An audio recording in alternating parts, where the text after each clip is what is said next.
Bonsoir à tous. Erev Tov les Koulam, Bezrat Hashem, j'aimerais dédicacer le cours Leilou Nishmat pour l'élévation de l'âme de Chaya, Jacqueline, Bat, Julie, Bezrat Hashem, chez Nishmata, Tietzroura, Betzroa Chaim. Juste avant de commencer, un petit message pour tous ceux qui veulent nous rejoindre sur WhatsApp. On a un nouveau numéro pour réunir un peu tout le monde dans les actions qu'on fait. Et Bezrat Hashem, prochainement, on va avoir une nouvelle série de vidéos, des questions-réponses. Ceux qui sont intéressés pour poser vos questions, on répondra par des petites vidéos, Bezrat Hashem, et on mettra en ligne aussi sur les groupes les cours en audio de Chovot Alevavot, Shara Bitachon, sur la Emuna Bitachon, ainsi que Tomer Devora. Donc il y a plusieurs séries de cours qui vont être lancées, j'espère prochainement, Bezrat Hashem. Donc ceux qui veulent nous rejoindre, on a aussi les Tikkun Shuvavim qui vont commencer d'ici 1 mois et demi. J'ai eu beaucoup de gens qui m'ont contacté pour savoir comment ça se passait, qui sont intéressés pour se joindre à toutes ces réparations qu'on va faire Bezrat Hashem pendant cette période des Shuvavim. Donc le numéro de téléphone pour ceux ou celles qui veulent nous rejoindre, 054 455 43 31. Ok, donc vous êtes les bienvenus. Je répète, 054. Donc ceux qui viennent de France, ils mettent l'indicatif plus 972 54 455 43 31. Ok, le cours de ce soir, paracha de la semaine, actualité. Vous allez voir, il y a un petit message qu'on va essayer ensemble de tirer parmi tout ça. Bien entendu, par rapport à l'actualité, ce qui se passe, les images qui viennent de Syrie, la chute du régime de Bachar el-Assad, du jour au lendemain, le régime de Bachar el-Assad qui tombe soudainement, sans aucune opposition, et qui fuit en Russie, qui retrouve là-bas un refuge en Russie, et c'est la fête, la libération le peuple syrien, il est content de retrouver sa liberté. On voit des images de gens qui étaient enfermés pendant près de 30 ans dans des prisons syriennes sans aucune lumière du soleil, qui sortent après 30 ans de leur trou. Ils pensaient que c'était encore le père de Bachar el-Assad qui dirigeait, ils pensaient que c'était l'armée de Saddam Hussein qui venait conquérir la Syrie. Ils ont rien compris à ce qui se passait. Entre temps, il y a 30 ans d'événements. Imaginez-vous le choc psychologique que ces gens ils ont eu. Personne ne s'y attendait et ça s'est fait très rapidement. On sent que la main d'Hachem, elle est intervenue. D'ailleurs, comme je l'ai expliqué dans le dernier cours, qui s'intitule Révolution dans l'air, là-bas on expliquait que la chute du régime syrien, de la chute de Bachar el-Assad, c'était une étape qui était essentielle pour la Géoula. On avait regardé le Midrash là-bas de Rabbi Shimon Bar Yochai qui disait chez Tiré, Nofel, Néron, Mizrahi, chez Beda Mesek, lorsque tu verras Néron c'est le dirigeant, à l'image des dirigeants de Romains, lorsque tu verras le Néron, Mizrahi, chez Beda Mesek qui se trouve à Damas, tombé, Az Titzmar Géoulat Israël, à ce moment-là, débutera la délivrance du Ham Israël. Et vous allez voir que ce qui s'est passé, c'est un parallèle avec ce qu'on va vivre bientôt nous aussi dans notre délivrance. Il y a dans les mondes d'en haut, on ne sait pas ce qui se passe, mais il y a des anges qui représentent les peuples. Ces anges-là, ils sont en train de tomber, et ces anges-là qui empêchaient et qui accusaient dans cette galoute pour empêcher la délivrance du Ham Israël, et on les voit tomber les uns après les autres. On voit que Damesek en hébreu, Damas, c'est les mêmes lettres que Migdash. Et tout ça, ça se dévoile devant nous. On voit des scènes de délivrance. Et on s'imagine que, je sais pas, le parallèle est évident. Que un jour viendra. Et Pitom Yavo Adon Elechalo. Et soudainement, d'un coup, vient venir son maître dans son Echal, dans sa demeure. Donc, un Kadosh Baruch Hu qui va se dévoiler au Ham Israël par l'intermédiaire du Melech HaMashiach. Et à ce moment-là, pareil, on va sortir de l'obscurité spirituelle dans laquelle on se trouve, dans le sheker, dans le mensonge dans lequel on se trouve, du Yetzer Hara et des forces du mal, et d'un coup on va ouvrir les yeux, on va comprendre qu'est-ce qui s'est passé, pourquoi ces épreuves, on va sortir de notre prison aussi, on va retrouver notre délivrance finale qu'on attend avec impatience, Bezrat Hashem. On expliquait aussi dans les derniers cours, alors il y a un cours qui s'appelle la chute de l'axe du mal. Là-bas on expliquait en profondeur comment tous l'axe du mal, ils ont un lien dans les mondes d'en haut. Roussia, Souria, c'est les mêmes lettres. La Russie et l'Iran, ils ont le même ange dans les mondes d'en haut qui porte le nom de Doubiel.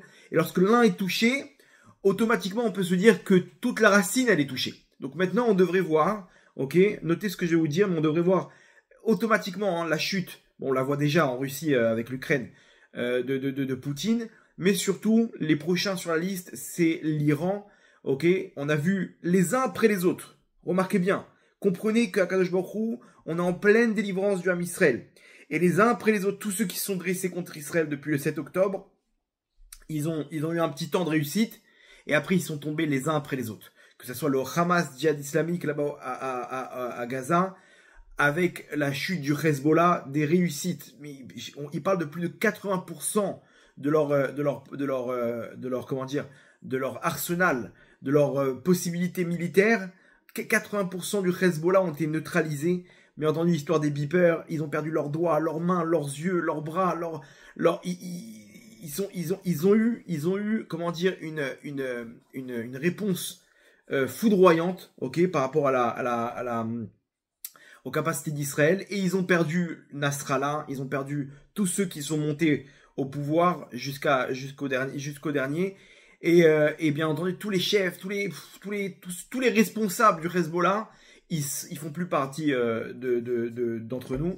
Et ils ont tous été éliminés avec une réussite vraiment, chose qu'on n'a pas connue dans la seconde guerre, dans la deuxième guerre du Liban. Là, il y a une réussite incroyable. Incroyable, tout le monde est d'accord pour dire qu'Israël, ils ont mis KO le Hezbollah.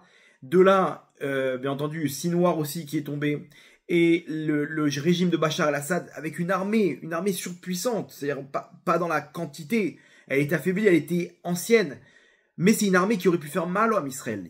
Il y a des milliers de missiles balistiques, des missiles qui peuvent toucher, des missiles qui peuvent venir de la mer, anti-aériens, des missiles chimiques, des bombes chimiques, des laboratoires, comment dire, tout plein de radars, etc. Aujourd'hui, ça fait plus partie de la carte. La Syrie, Bachar el-Assad et son armée menaçante sur Israël ont été rayés de la carte du jour au lendemain. En 3 jours, Israël, ils ont mené plus de 400 attaques. Et ils ont liquidé toute une armée. Des tanks, des hélicoptères, des avions de chasse.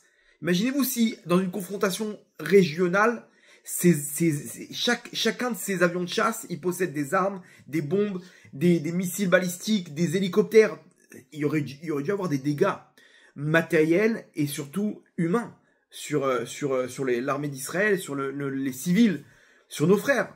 Et ça fait plus partie des menaces. Du jour au lendemain, Akadosh Baruch Hu, il a enlevé un pion dans l'échiquier. Et maintenant, ça met un coup terrible sur l'axe du mal, qui représente avec le Hezbollah, qui sont déjà affaiblis, okay, et l'Iran, qui ont tout perdu. Ils ont tout perdu. Ils ont perdu l'élément qui leur permettait de faire passer les armes au Hezbollah et de s'implanter aux frontières d'Israël. C'est terminé. Rabotai, c'est terminé. Non, même pas que au niveau des ennemis d'Israël. Au niveau de Biden qui était sans arrêt pro-palestinien, sans arrêt anti-israélien, d'un coup, il a perdu, il a été rayé de la carte aussi. Ils ont perdu tout leur poids qu'ils avaient là-bas aux États-Unis. Lui et comment dire, celle qui devait lui succéder. Tout celui qui était contre Israël, il a perdu. En Europe, vous croyez que ça va être quoi la suite? C'est exactement pareil. Voilà, Macron, il a perdu son gouvernement. On est face à une chute de tous les ennemis d'Israël, les uns après les autres. On voit comment Hachem est avec nous. Et au contraire, ceux qui étaient pro-israéliens, ils s'élèvent de plus en plus. Trump, victoire foudroyante. Là, j'ai entendu quelqu'un qui m'a raconté une conclusion du magazine Bloomberg sur l'économie argentine, qui va être l'une des économies qui va prendre le plus de valeur en 2025. Okay, il parle de descendre de 90% les impôts. Le président argentin, il a mis comment dire, il a fait tomber tous les obstacles de l'économie que la gauche avant lui avait placé, des taxes, et il a mis une économie de, comment dire, dynamique, et aujourd'hui ils vont descendre plus de 90% des impôts, et c'est parti dans une, comment dire, ils ont réussi à renflouer les caisses, et là maintenant le magazine Bloomberg, il parle d'une des économies qui va être la plus importante dans le monde, ok, en 2025. dans son évolution. Pourquoi? Parce que le président argentin, jusqu'à aujourd'hui, il n'y a pas plus pro-israélien que lui. C'est-à-dire que lui-même, il parle de se convertir, il vient en Israël, il fond en larmes.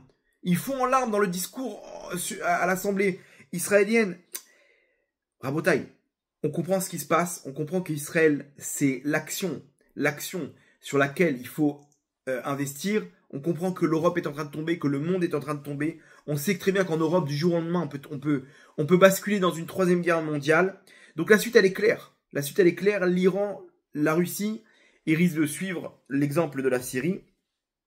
Et donc le message pour nous, il est que notre Géoula, elle va être exactement pareil. Yeshua Hashem Keref Haïn. Rabota, il faut avoir confiance que là, Akadosh Baruch Hu, il nous fait un message incroyable. Nous, des fois, on est là face à des pions, face à des acteurs. On est face à des épreuves et on sait on peut rien faire. On sait qu'il y a telle et telle chose qui bloque. Il y a telle et telle personne qui bloque. Et on essaye de faire des plans avec tel et tel acteur. Mais on ne sait pas qu'Akadosh Baruch Hu, c'est lui qui élève et qui descend ces pions-là. C'est lui le chef d'orchestre. C'est lui qui tient les ficelles de ce monde de marionnettes dans lequel on se trouve. Et quand Hachem il décide et il décrète que Bachar el-Assad doit disparaître, d'un coup il y a une réussite incroyable et en quelques jours il n'existe plus. Il a été rayé de la carte, lui et son armée. S'il y a 2 semaines je vous aurais raconté ça, vous m'aurez pris pour un fou. S'il y a 1 an je vous aurais raconté tout ce qui s'est passé cette année. Je vous aurais dit regardez, vous avez vu en 2023 ce qui s'est passé. D'accord. Maintenant 2024. Sinwar terminé, Mohamed Def terminé, le Hamas terminé, 90% du Hamas terminé, le Hezbollah, tous les dirigeants terminés, à leur tête Nasrallah, 80% du Hezbollah terminé, la Syrie, Bachar el-Assad, toute son armée terminée, Biden terminé, il va perdre les élections, il va se faire éclater, lui et celle qui voulait prendre la suite. Attends, moi il dit mais t'es fou quoi, 2 secondes, tu crois quoi, c'est aussi facile que ça. Israël, ils sont face à plusieurs fronts. Rabota, et c'est terminé. La suite, on la connaît. La suite s'écrit dans tous les prophètes. On est en pleine délivrance du Ham Israël. Maintenant, il faut qu'on calque ce qu'Hachem il est en train de faire dans le monde, dans notre vie personnelle. Vous allez voir, c'est ce qu'on essaie de tirer dans les éléments on va essayer d'apprendre d'analyser de notre paracha. Là, il y a un message. Akadosh Baruch Hu, à n'importe quel moment, il peut faire descendre toutes les épreuves, tous les écrans. Tout ce qui m'empêche chacun il est dans sa petite bulle, dans son épreuve. Et il faut comprendre une chose, que à n'importe quel moment, Akadosh Baruch Hu, il peut nous délivrer. Yeshua Hashem Keref Haïn, la délivrance d'Hachem, elle est comme en un clin d'œil. T'as à peine à peine eu le temps de cligner des yeux, que ça y est, c'est terminé. Quoi, c'est terminé? C'est fini? C'est fini! Quoi, des années d'épreuves, des années de souffrance. Ça, c'est la Géoula du Ham Israël. La Géoula du Ham Israël, on est en plein dedans. C'est comme ça que ça va se dévoiler. Le Ham Israël, du jour au lendemain, la tige, elle va sortir de la terre. On dit Et Semar David, Avdecha, ok, on appelle ça Meera Tatsmiach. On appelle la délivrance du Ham Israël Tatsmiach, qui va jaillir telle une plante qu'on a plantée. La graine, elle a été plantée. Et on croit que, bon, je sais pas, mais c'est bizarre. Pourquoi il y a rien? On voit pas d'avancée, a priori, dans la délivrance finale. On voit qu'on est toujours dans les mêmes épreuves. On voit qu'on est toujours dans les mêmes galères. Et on se dit, mais tout ce que j'ai fait, je me suis renforcé, j'ai prié. Non, mon tzaddik. Non, ma tzaddika. Tout ce que t'as fait pousser la graine qui a été plantée. Cette graine de la délivrance, elle a été plantée. Et Tsemar David, on a l'image d'un Tsemar, d'un végétal. Ça, c'est la délivrance du Ham Israël. Et tout ce que tu fais avancer les racines à l'intérieur de la terre. Viendra un jour où d'un coup, boum, la plante, elle va jaillir. Ça y est.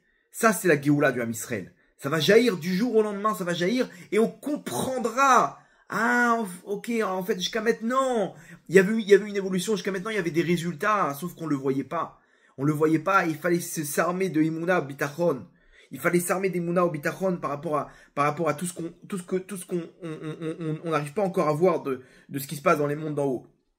Bon, Hachem, ceux qui nous suivent, vous voyez qu'on essaie d'analyser un peu pour comprendre.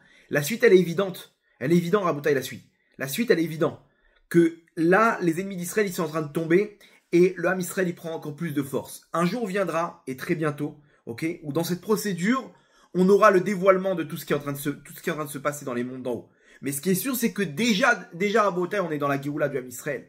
C'est une procédure, ça va jaillir du jour au lendemain, ok? Mais il faut garder la Emunah Bitachon.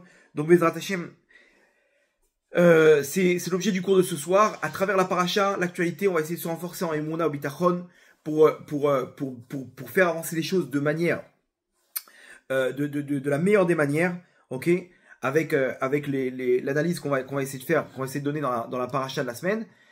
Donc, Rabotai, je vous demanderai juste d'accrocher vos ceintures. Vous allez voir un cours sympathique pour sortir des chidushim assez intéressants par rapport à la paracha de la semaine. Ok, donc accrochez vos ceintures. Je vous accompagnerai ce soir dans ce petit voyage à l'intérieur de notre Neshama, du Ham Israël. Et bien sûr, je vous ramènerai chez vous après en toute sécurité, Bezrat Hashem. Ok. On va commencer avec un chidouche de la paracha de la semaine dernière.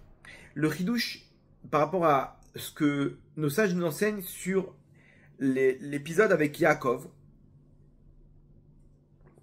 L'épisode avec Yaakov qui, sur la route pour aller chercher sa femme, il s'endort. Avant de s'endormir, il pose autour de sa tête des pierres.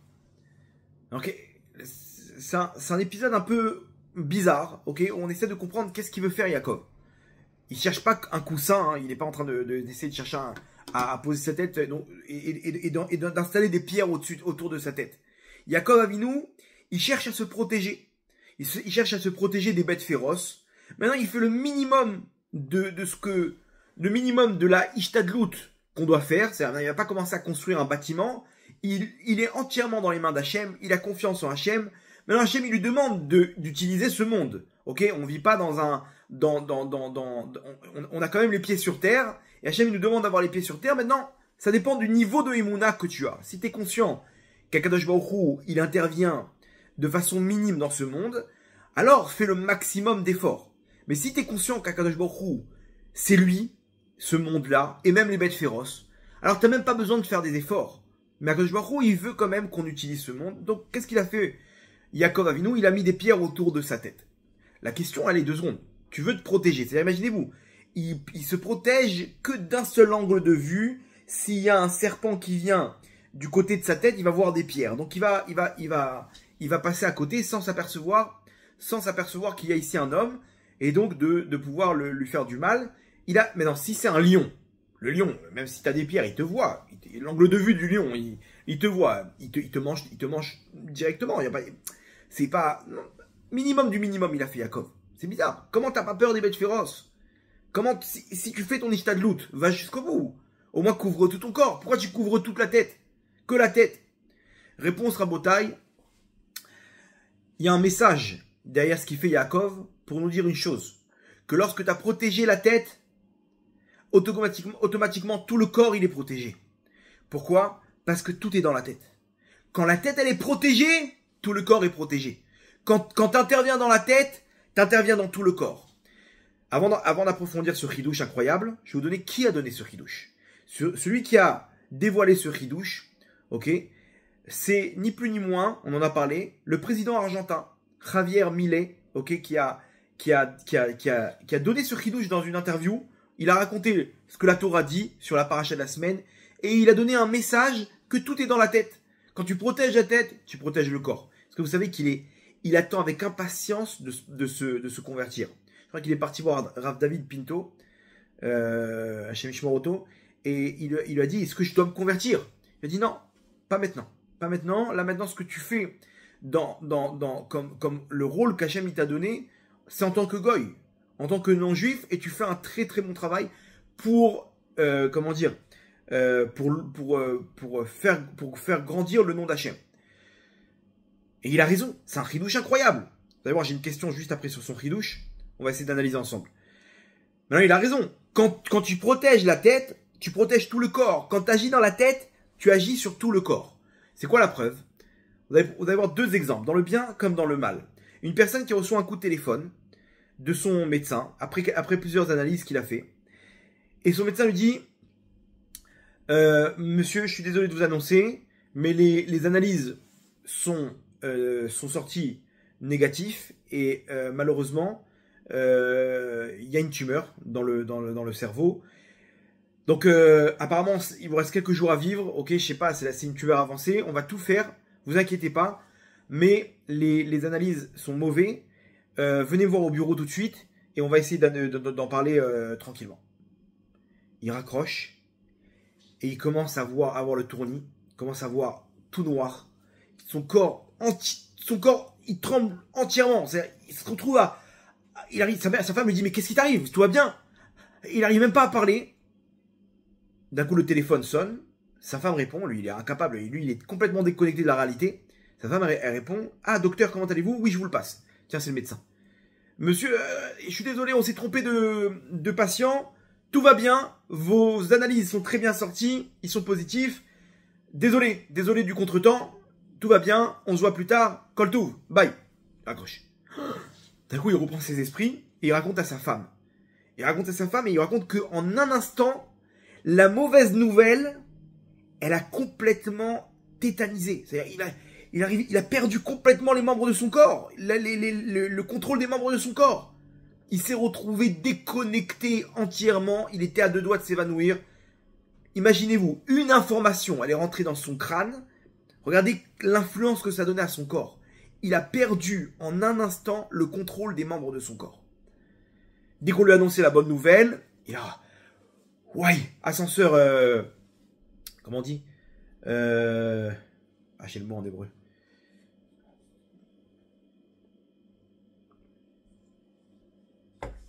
Bon, bref. Je suis désolé, j'ai un petit peu fatigué ce soir. J'ai du mal à dégainer les mots. Ok, mais ascenseur émotionnel, voilà. Ça, c'est dans le mal. Vous allez voir dans le bien, on va prendre une autre personne qui marche dans la rue. Il a un mal-être, il n'est pas bien. Et d'un coup, il y a quelqu'un qui le colle un petit peu. Et il est là, il le pousse. Il dit, monsieur, s'il vous plaît, regardez où vous allez. Il prend le bus, et il voit les gens qui le collent. Et il n'est pas bien, et il joue des coudes. Et il a envie d'insulter tout le monde. Et il s'énerve avec une femme qui a du mal à sortir du bus. Mais je vous en prie, mais avancez, mais qu'est-ce que vous faites? On est pressé, j'en supplie. Et il est un mal-être, quelqu'un qui arrête pas de voir le mal, qui râle du matin au soir. Et il rentre chez lui. Après une aventure dans la rue terrible. Il rentre chez lui, il reçoit un coup de téléphone. Bonjour. On vous appelle du bureau de tabac. Je ne sais pas si vous avez vérifié votre ticket de loto, mais on vient de recevoir un coup de téléphone de la Française des Jeux.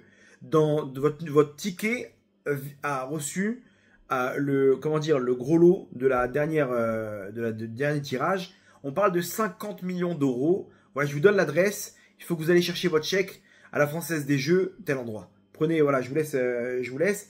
Mais bravo, toutes mes félicitations, monsieur. Call to, bye. Il raccroche. Oh, imaginez-vous la nouvelle, d'un coup elle pénètre son corps. Et là, il se sent léger comme une plume. Le mal-être a complètement disparu. Et il repart dans la rue, cette même rue qu'il a agressée.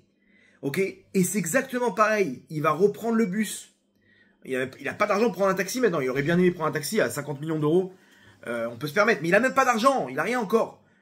Tant qu'il n'a pas mis le chèque en banque, il n'a rien. Il prend le bus, rabotaille, et il rencontre les mêmes personnes qui le bousculent. Mais là, d'un coup, il danse avec eux. Bien sûr, passez, ne vous inquiétez pas. Il marche dans la rue, main dans la main avec les gens. D'un coup, on le dérange plus. Il s'envole, il sautille dans la rue, il chantonne. Il est bien. C'est bizarre, c'est le même mec qui râlait tout à l'heure.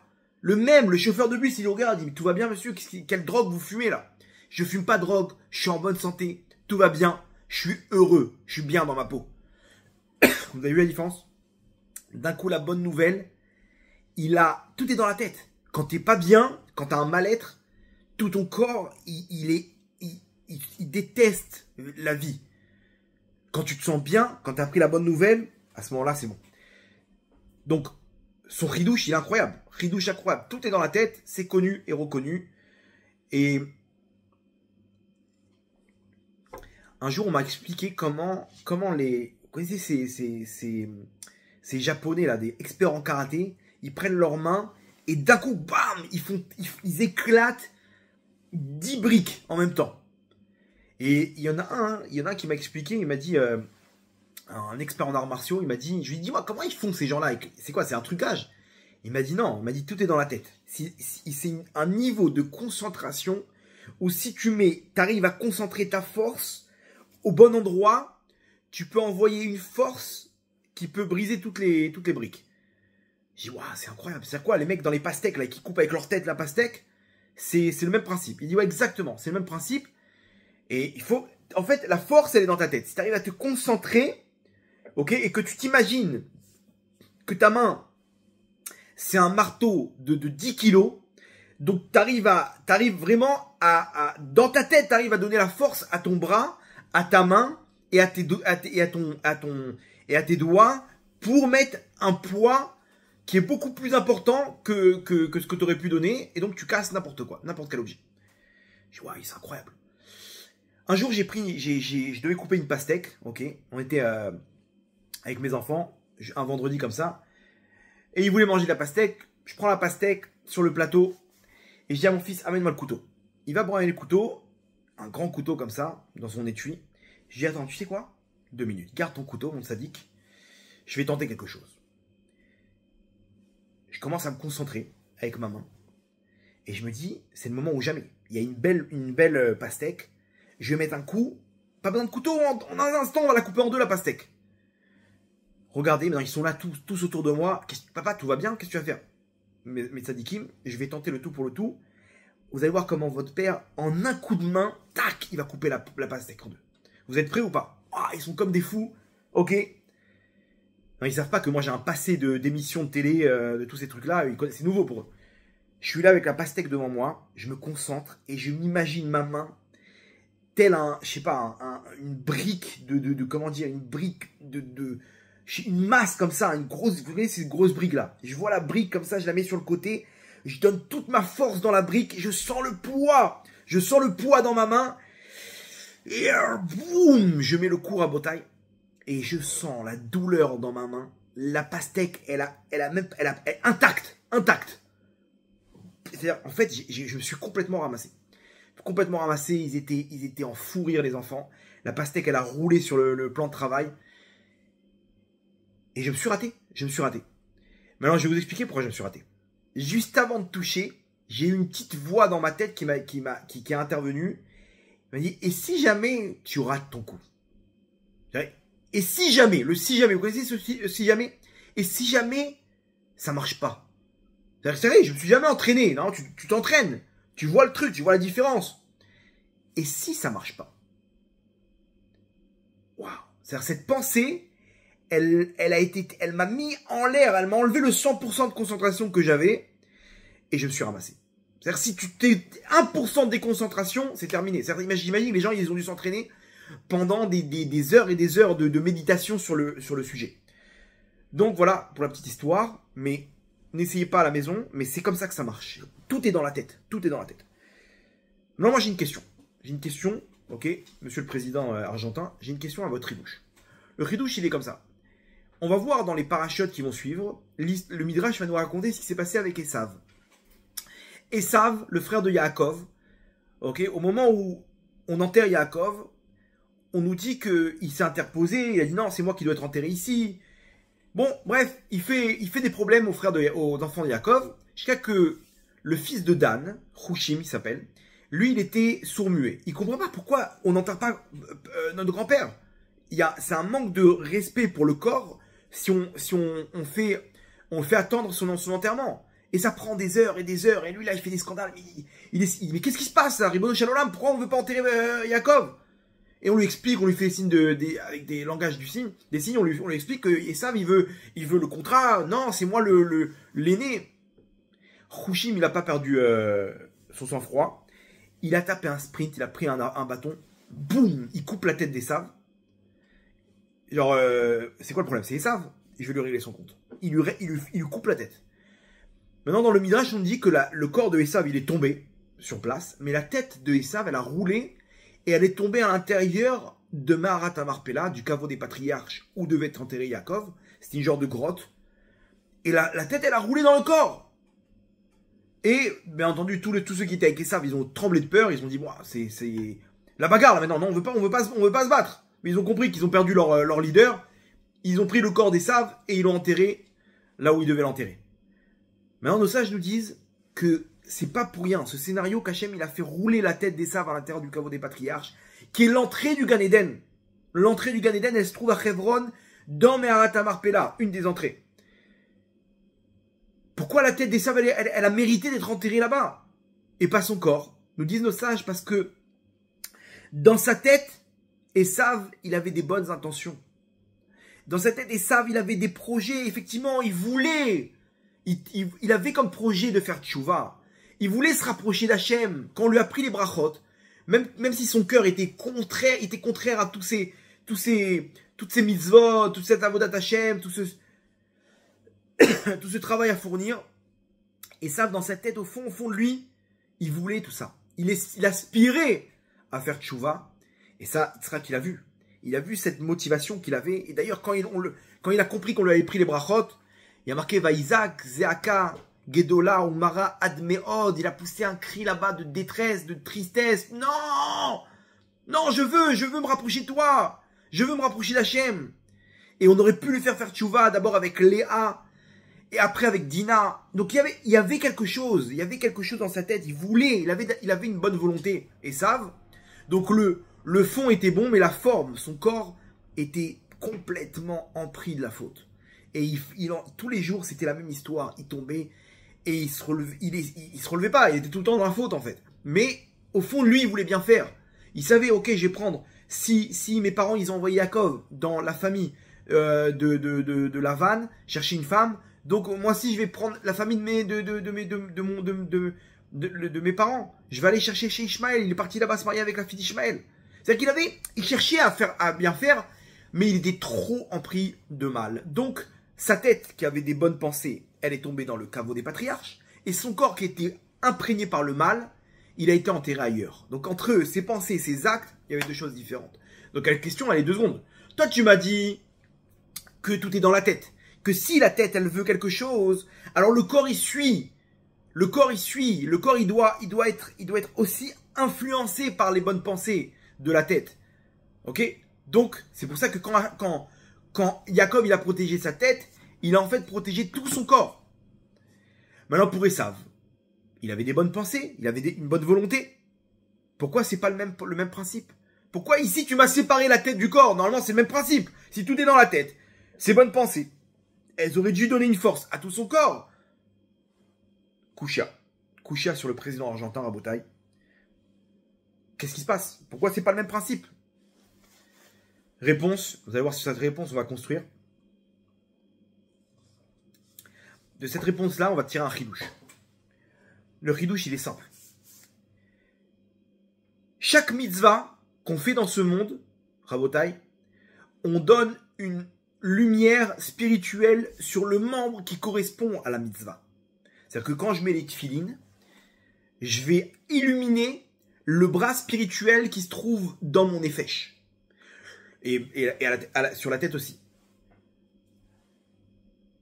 À tel point que nos sages nous disent que quelqu'un qui n'a jamais mis les tefilines de sa vie, s'appelle Karkafta de la manar tefilin, une tête qui n'a jamais posé sur elle des tefilines, en lo chelek leolam haba, il ne peut pas rentrer dans le Gan Eden. Maintenant, quelqu'un qui donne de la tzedaka, il a illuminé l'élément l'élément spirituel, qui est la main. Quelqu'un qui fait attention à ses yeux, ok, de ne pas regarder des choses interdites, il illumine les yeux spirituels qu'il aura à l'éternité. Ok, Shmirat Abrit, Tzniut, on donne une lumière spirituelle dans les membres spirituels qui composent notre nefesh, ou plus exactement notre levouche. Quelqu'un qui faute, ok, nous disent nos sages, quelqu'un qui faute, il rentre Ruach Shtut, un vent de folie. Il rentre une touma, une impureté sur ses membres spirituels, et il rend fou ses membres. Alors, comme le nefesh, il est en parallèle avec le corps, donc quand mon corps spirituel, il est endommagé, alors le corps matériel aussi, il est endommagé. Aujourd'hui, la maladie qui est la plus répandue, c'est le cancer. Et le cancer, c'est quoi? C'est quoi l'origine du cancer? C'est des cellules qui dégénèrent. C'est des cellules, au lieu de se multiplier de la bonne manière, elles se multiplient en créant des cellules qu'on appelle, qui dégénèrent, qui sont folles. En gros, qui sont folles. Donc, spirituellement, quand quelqu'un y faute, il injecte un vent de folie sur ses membres spirituels, Et donc la conséquence, c'est que même ces membres matériels, ils vont avoir un vent de folie et les cellules, elles dégénèrent. Donc vous voyez, par rapport à la faute, alors il y a des choses qui sont, ce sont des allusions, des illusions. Un remez. Remez, c'est une allusion, une allusion. Ce sont des allusions par rapport à la faute. Ça ne veut pas dire forcément que ça va toucher le membre qui correspond à ça. Par exemple, la colère, c'est le foie. Pourquoi? Bon, il y a plein de, comment dire, il y a plein de rémazim, d'allusions dans la Torah qui nous montrent que la colère, c'est le foie. Donc il y a quelqu'un qui va détruire son foie en mangeant des frites, des trucs plein d'huile, plein de, comment dire, tout ce qui est des bières, des fromages, tout ce qui est gras, il va se massacrer le foie. Ok. Maintenant, il y a quelqu'un qui qui mange tout ce qu'il faut. Et d'un coup, cancer du foie. Pourquoi? Parce qu'en fait, c'est bizarre, mais non, mais il a fait attention jusqu'à maintenant. Non, c'est quelqu'un qui s'énerve tout le temps, et donc il a touché son foie spirituel. Et donc le foie matériel. Ou ça peut être cancer du côlon, cancer de, comment dire, la prostate. Vous comprenez que c'est en rapport avec Shmirat Habrit, avec tous ces trucs-là. Très bien. Bref, maintenant, quand quelqu'un a des bonnes pensées, à ce moment-là, il illumine quel membre dans son corps? Son cerveau. Son cerveau, c'est ça qui va illuminer. Entre parenthèses, quelqu'un qui quitte ce monde, de mort clinique, il voit ce corps spirituel. Il comprend la force qu'il a. Et c'est ça qui va emporter à l'éternité. Et on va voir exactement quelle était sa grandeur spirituelle. On va voir la lumière. Waouh, c'est quoi cette lumière que tu as dans tes yeux? Moi, j'ai fait attention toute ma vie à mes yeux. Depuis le moment où j'ai fait tchouva, j'ai fait attention à mes yeux. Quelqu'un qui fait attention à la tsniout, à Shabbat, il va illuminer quelque chose et on va voir tout ce qu'il a fait. Ne croyez pas que ce que vous faites, ça tombe aux oubliettes. Akadosh Baruch Hu, il a tout noté, mais on va le voir parce que quand quelqu'un il fait une mitzvah, il inscrit ça dans son corps spirituel. Et donc toi, tu crois que tu as fait quelque chose en cachette, on t'a insulté et t'as pas répondu. Il y a personne qui a vu l'effort que tu as fait. Il y a personne qui a vu combien tu as été humilié. Mais t'inquiète pas, c'est inscrit dans ton nefesh, dans ta neshama. Et à l'éternité, on verra cette force que tu as eue pour réaliser cette mitzvah, et on va le voir. Donc il y aura comme des grades. C'est la lumière que tu auras que va dégager ton corps spirituel, tu vas l'emporter à l'éternité. Inversement, quelqu'un il arrive en haut, il a pas de jambes, il a pas de bras, il est complètement défiguré. Il va comprendre que Hachem, je peux pas rester là. Renvoie-moi sur terre. Lui-même, il va demander à revenir sur terre pour réparer. Et des fois, on arrive dans des mondes supérieurs, et là on voit que la lumière qu'on a, elle n'est pas suffisante. On demande à Hachem d'améliorer. Et là on redescend aussi sur terre pour améliorer. Bref. En tout cas, revenons à notre question. Notre question, allez, je comprends pas. Tout est dans la tête. Et quand Yaakov, il protège sa tête, il protège tout le corps. D'un autre côté, donc ça influence sur tout le corps. D'un autre côté, on voit qu'Esav, il avait des bonnes pensées. Et ça n'a pas influencé tout le corps. Il n'y a que sa tête qui est restée au Gan Eden. La réponse, elle est comme ça, Rabotai, par rapport à la petite introduction qu'on a donnée. C'est que Esav, lui, il avait des bonnes pensées. Ces bonnes pensées, ces projets qu'il avait en tête, elles ont fait descendre sur lui une lumière. Mais cette lumière, elle est descendue que sur son crâne, que sur sa tête. Pourquoi? Parce que ses actions, ils n'ont pas suivi derrière. Donc, si tes actions, ils n'ont pas suivi derrière, la lumière, elle descend que sur ta tête. Donc ta tête, oui, elle mérite de monter spirituellement dans le monde futur. Et c'est pour ça que, matériellement, la tête, elle est descendue dans le caveau des patriarches. Mais le corps, il reste ici. Le corps, lui, il est plein de touma. Ok? Donc, ça suffit pas d'avoir des bonnes pensées. Il faut absolument qu'on fasse les mitzvot qui suivent derrière. Ok? C'est bien, t'as des bonnes pensées, t'as envie de faire tchouva, mais ça reste qu'une envie, ça reste qu'une pensée. Tant qu'on n'a pas mis en place un plan pour faire tchouva, et chacun selon son rythme, mais que j'ai pas mis en action mes membres, alors la lumière, elle descend que sur ton crâne, que sur ton cerveau. Il y a beaucoup de gens comme ça qui disent, moi, Kvod Harav, j'aimerais tellement faire tchouva, j'aimerais tellement rentrer à la yeshiva, Kvod Harav, j'aimerais tellement m'habiller de sanoua, je vois ces femmes dans la rue, mais moi aussi, ne me voyez pas comme ça, Kvod Harav. Ne me voyez pas comme ça, j'aimerais tellement m'habiller de Sanoa. J'aimerais tellement monter en Israël. Les gens, ils vivent qu'avec des projets. Mais sur le plan technique, sur le papier, il n'y a rien, il n'y a jamais rien. On est tout le temps pareil. Ah là là, quel cours, Kvod Harav, monsieur le rabbin, vous parlez tellement bien. Ah là, vous m'avez fait chaud au cœur. J'aimerais tellement. Tu reviens un an après, c'est toujours la même personne. Mon tzaddik, qu'est-ce qui t'arrive? T'es toujours au même niveau. Kvod Harav, c'est dur, on est... D'accord, n'aie pas peur, mais Rav, c'est la pensée qui compte. Hachem, il connaît mes pensées. Il n'y a pas de problème, Hachem, il connaît tes pensées, mais sache que tes pensées, il connaît, il les respecte, et ils ont de la valeur. Mais c'est que tes pensées qui vont monter au monde futur, au Gan Eden. Si tu te bouges pas maintenant, alors tu vas te retrouver qu'avec un crâne, là-bas, qu'il n'y aura qu'un cerveau dans le Gan Eden. Tu vas dire, Hachem, mais pourquoi tu m'as pas poussé à mettre des tefilines?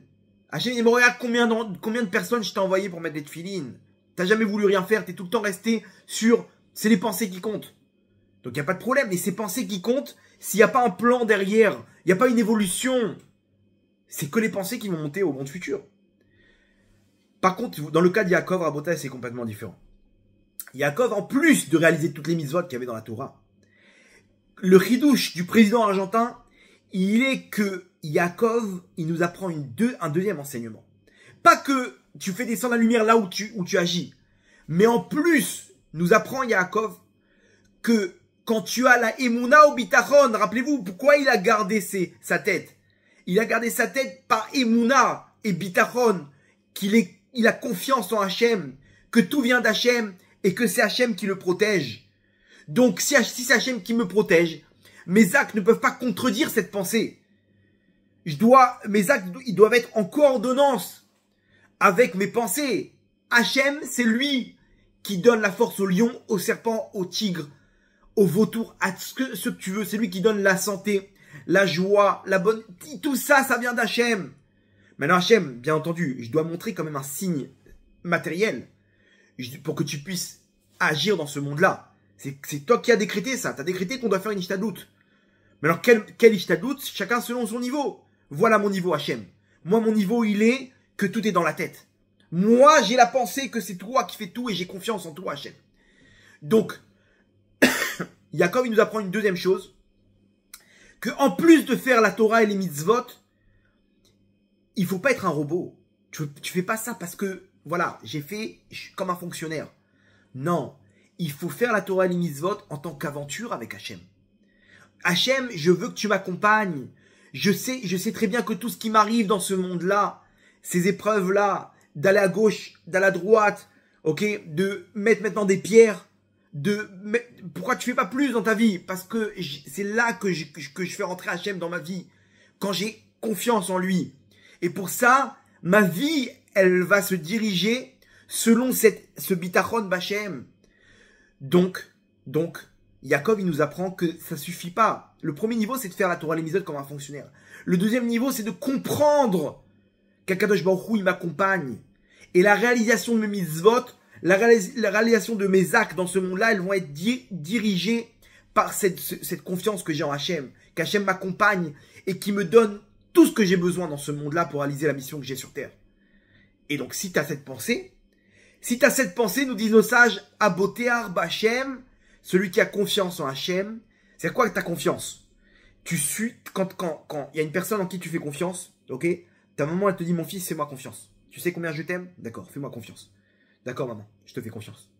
Quand il y a une personne en qui tu fais confiance, elle te dit, je peux pas t'expliquer, mais fais-moi confiance. Fais-moi confiance, tu verras, tu seras content. D'accord, je te fais confiance. Hachem, il te dit, mon fils, je peux pas t'expliquer pourquoi, mais fais-moi confiance. Tout ce monde-là, tu dois me faire confiance. Je t'envoie dans ce monde-là, tu as une mission, mais fais-moi confiance. Tu vas avoir exactement ce que tu as besoin. D'accord, mon fils? Allez, bonne chance. On arrive dans ce monde-là et on oublie ce principe. Mais le but, c'est toujours de se renforcer. Et c'est ce que Yaakov, il fait. Yaakov, il sait très bien qu'Akadosh Baruch Hu, il accompagne. Hachem, si tu seras avec moi, quand tu seras avec moi, Bezrat Hachem, dans mes épreuves, là où je vais, Yaakov, il comprend qu'Hachem, il accompagne. Hachem, aide-moi. Je sais que tu m'accompagnes, j'ai confiance. Personne ne peut me faire de mal. Yaakov, il a la Shrina avec lui. Il est avec Hachem. Donc, quand t'as cette pensée de Aboter Bachem, Chesed et Soveveno, tout le corps il est protégé. Le Chesed, l'abondance, la bonté, elle t'enveloppe. T'es protégé par un Chesed absolu. Tout ce que tu touches, c'est de l'or. T'as la bracha avec toi. Pourquoi? Parce que t'as la Shrina. Quand t'as compris que quand dans ta tête, t'arrives à ce da'at de confiance en Hachem, à ce moment-là, tout ton corps, il est protégé. Chesed Yesoveveno. Tout le chesed, il enveloppe. Il y a une lumière de chesed qui enveloppe la personne. Donc là, on comprend, il n'y a pas de contradiction. Yaakov Avinu, tout son corps, il était illuminé par les misodes qu'il faisait. Mais lui, il nous fait comprendre que tu protèges ta tête dans les pensées en imprégnant combien Hachem, il est bon et combien il faut avoir confiance en lui. Lorsque tu fais ça, tout ton corps, il est protégé. Esav, lui, il est complètement loin d'Hachem. C'est ce qu'on voit dans la paracha. Lui, il dit quoi?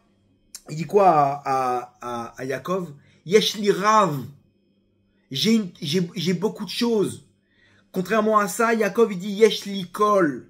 Yesh li kol, j'ai tout. Regardez la différence. C'est une différence qui montre exactement chacun où il est dans la Emouna ou Bitachon.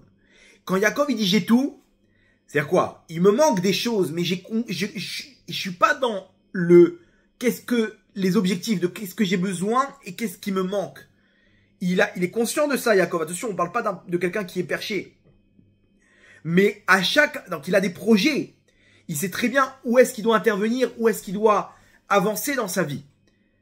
Mais il est conscient que à l'instant T, tout ce qu'Hachem m'a donné, c'est exactement ce que j'ai besoin. En bien comme en mal. Donc quand Esav lui propose de lui donner quelque chose, il dit mais tu t'as rien à me donner. Vechi yashlikol, j'ai tout. Ça, vous parlez avec des gens quand ils disent comment ça va? Je t'abarre chez moi là, Gan Eden sur terre. Quoi? Qu'est-ce que tu voudrais maintenant? T'as un souhait. Je veux rien. Je suis l'homme le plus heureux au monde. Vous parlez avec des tzadikim, ils sont comme ça, Rabotaï. Je veux quoi? T'as pas de projet? Bien sûr, j'aimerais bien avoir des projets comme ça et comme ça. Mais tout de suite, à l'instant T, j'ai tout ce qu'il faut.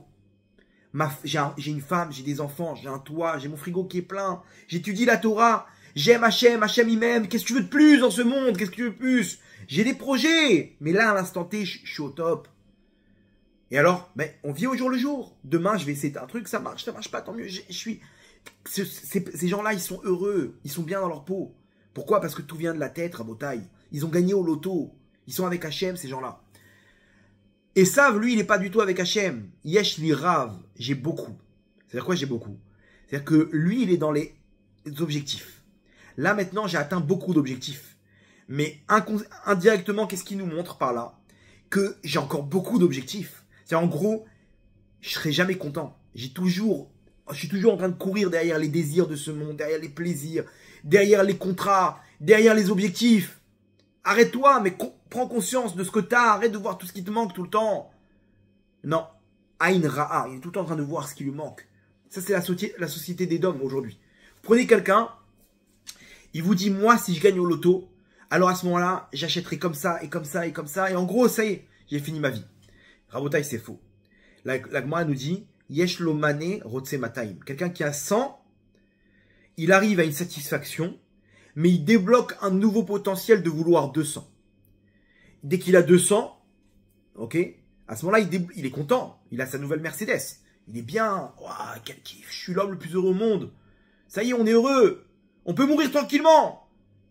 Et puis, l'autre, il arrivait avec sa BMW, là, j'ai pas kiffé, là. J'ai pas kiffé, là. Et il voit le reportage. La Mercedes, dernier cri, 100% intelligence artificielle. Oh, comment? Je peux plus rester avec ma Mercedes. Donc, nouvel objectif. Yeshlomane Rotse Mataim. Et c'est interminable. Et à la fin, il se retrouve, il a même pas avec la moitié de ses objectifs. Pourquoi? Parce que même s'il a atteint tous ses objectifs, il va débloquer à l'intérieur de lui une volonté de vouloir encore. Et donc, il est complètement, il va mourir frustré, le mec. Avec l'idée, la pensée profonde qu'il n'a pas atteint ses objectifs. Mais si, tu m'as dit que tu avais atteint... Non, mais entre-temps, il y a un nouveau potentiel qui s'est débloqué. Rabotaï, ce monde-là, c'est une frustration totale. C'est ce qu'il nous dit Esav. Esav, il est loin de tout ça, il est loin de comprendre que tout vient d'Hachem. Yesh li rav, j'ai beaucoup. Mais je veux encore. Ah, Yaakov, yesh li kol, j'ai tout ce qu'il faut. Je suis shalem, je suis complet. Donc, on récapitule. Quand est-ce que la pensée dans ma tête, elle influence sur tout le corps? Lorsque, en plus de ma avodat Hashem, de mes mitzvot que je fais, attention, c'est chacun selon son niveau. On ne parle pas d'être Yaakov Avinu, mais de prendre conscience que tu es en train d'évoluer sans arrêt dans tes mitzvot, dans ta Torah. Tu as compris que le mode d'emploi, c'est la Torah, tu l'appliques. Et c'est ça ton GPS sur Terre. Là, il y a un problème le Shabbat, je peux pas travailler là-bas. Donc je vais à gauche. Tu as compris, tu avances comme ça, il y a des épreuves, il y a des hauts et des bas, mais tu avances. Mais surtout, tu dois rajouter une information qui est d'avoir confiance que ta vie, elle est déjà installée de la meilleure des manières par Hachem pour que tu puisses avoir tout ce que tu as besoin pour réaliser ton rôle sur Terre. Akadosh Baruch Hu, il t'accompagne et fais-lui confiance. Contrairement à Esav, que lui, il est loin d'Hachem, lui, il est dans son kochiv, Otsam a dit, c'est ma force qui donne des résultats. Et donc, là-bas, c'est que l'histoire des mitzvot. C'est une histoire de robot. Tu fais des mitzvot, t'as mis une lumière. Donc, lui, en l'occurrence, il avait des bonnes pensées. Donc, c'est très bien. Ta tête, elle va aller au Amarat Amarpela, au chaos des patriarches. Le reste, bah, t'as rien fichu. Qu'est-ce que tu veux? T'as rien fait, Esav. Qu'est-ce que tu veux maintenant? Rabotai. La imuna au bitachon, ok, c'est ça qui nous donne chesed et sauvez-nous. On veut avancer maintenant. Il faut comprendre que ce qui s'est passé en Syrie, c'est exactement ce qui peut se passer pour notre Géoula. Nous, on est sans arrêt en train de se plaindre. Mais pourquoi? J'arrive pas. Et comment je vais faire? J'ai des obstacles. Et c'est dur. Gvodarav, comment faire? J'arrive pas. J'arrête pas de souffrir. N'aie pas peur. Mais comment? Comment ça, n'aie pas peur? J'ai confiance en Hachem. Mais comment je vais faire? Arrête de te projeter dans les scénarios. T'aurais pu prévoir ce qui s'est passé en Syrie du jour au lendemain. Les mecs qui sont sortis de prison. C'est terminé du jour au lendemain. La Syrie n'existe plus. L'armée menaçante de Bachar el-Assad n'existe plus. Des Scuds et des missiles chimiques de destruction massive, Rabotaï, c'est terminé, ça n'existe plus. Alors quoi? C'est quoi ton problème? Mais je vois pas comment je peux sortir de là. Jusqu'à maintenant, j'ai aucune solution. Aucune solution. Les médecins disent qu'on ne pourra jamais avoir d'enfants. Tu entends ce que tu dis là? Ce médecin, il peut tomber comme Bachar el-Assad du jour au lendemain. Mais commence à prendre sur toi des mitzvot. Commence à avoir confiance en Hachem. Arrête de faire le fonctionnaire. Arrête de réfléchir comme Esav. Comprends qu'Akadosh Baruch Hu, c'est lui le maître de tous les scénarios. Et Rabotai, ce qui se passe actuellement, c'est un renforcement incroyable. Incroyable. Akadosh Baruch Hu, il peut en un instant faire tomber des acteurs qui nous faisaient écran. Et rajouter des acteurs qui n'existaient pas maintenant. Tu dis, mais comment je vais avoir ma parnassa? Mais Hachem, il lui manque pas de scénario. Il peut t'amener quelqu'un de nulle part et te donner ta parnassa. Il peut te faire tomber des gens qui te dérangent. Il peut te les faire tomber du jour au lendemain. Yeshua, Hachem, Kerefaïn, la délivrance d'Hachem en un instant. Hachem, il veut que tu te rappelles de la sortie d'Égypte. Tous les jours, 2 fois par jour, lorsqu'on fait le schéma Israël. Ani Hachem Elokechem, Asher Hotzetietchem Beretz Mitzraïm, Liot Lachem L'Elokim, Ani Hachem Elokechem. On doit se rappeler, rappelle-toi que c'est Hachem qui t'a sorti d'Égypte. Pourquoi 2 fois par jour, tous les jours? Pourquoi? Pour te rappeler que Hachem t'a sorti d'Égypte et il peut te sortir encore aujourd'hui d'Égypte. Rappelle-toi, n'oublie pas qu'Hachem, il est là pour délivrer son peuple, de façon collective comme de façon individuelle. Akadosh Baruch Hu, il nous accompagne et il attend de nous délivrer. Mais à nous de ne pas mettre des bâtons dans les roues, Rabotaï. À nous de ne pas réfléchir comme Esav et de réfléchir comme Yaakov. La Gemara dans Yoma, elle dit, la maîtresse à Moudbet, 38b, elle dit, la Gemara là-bas, elle dit, on a Michelcha itnu lecha. De ce qui t'appartient, on te donnera. En haut, Hachem, il a décrété tout ce qui t'appartient par rapport au tikkun de ta neshama. Michelcha itnu lecha. Mishimcha yikru lecha. En ton nom, on t'appellera. Hachem, il a déjà prévu un nom pour toi. Qui tu dois être dans ce monde-là, c'est déjà prévu. Yaakov Avinu, on lui annonce, tu t'appelleras Israël. Comment ça? D'où tu sais que je m'appellerai Israël?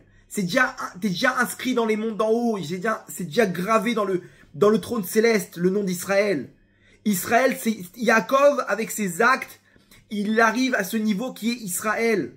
Mishimcha yikreu lecha, ou bimkomcha yoshivucha, et dans ta place, on t'installera.